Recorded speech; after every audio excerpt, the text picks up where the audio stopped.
আজকের ইফতার মাহফিলের সম্মানিত সভাপতি উপস্থিত আছেন আমাদের ব্রাহ্মণবাড়িয়ার সকল বিরোধী দলের আমাদের নেতৃবৃন্দ, সামনে উপবিষ্ট আমাদের জেলার মাঠ পর্যায়ের নেতৃবৃন্দ, ভাই বোনেরা, আসসালামু আলাইকুম।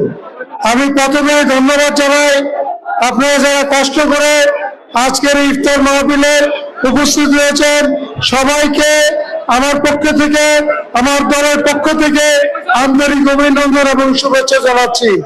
প্রিয় ভাই বোনেরা, আপনারা জানেন যে এই আগামী বিগত নির্বাচনে আমরা সরকার গঠন করার পরে এই প্রথম আমরা একটা বড় ধরনের জমায়েত করতে যাচ্ছি। আজকের আপনারা দেখেছেন আমরা 17 বছর কষ্ট করার পরে জনগণের ভোটে আমরা নির্বাচিত হয়েছি। আমি আপনাদেরকে বলতে চাই, আগামী দিনে আমরা এমন কোনো কাজ করব না যাতে আমাদের এই কষ্টের এই ফসল যাতে আমাদের বিদায় যেতে না যেতে হয়।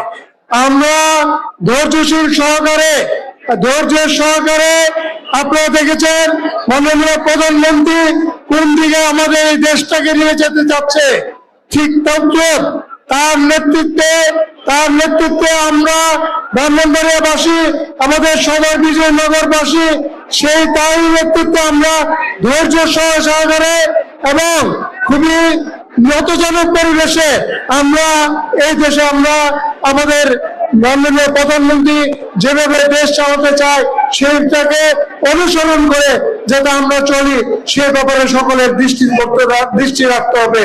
আমি পরিশেষে সবাইকে আবারও ধন্যবাদ জানিয়ে আমি আমার বক্তব্য শেষ করলাম। খোদা হাফেজ।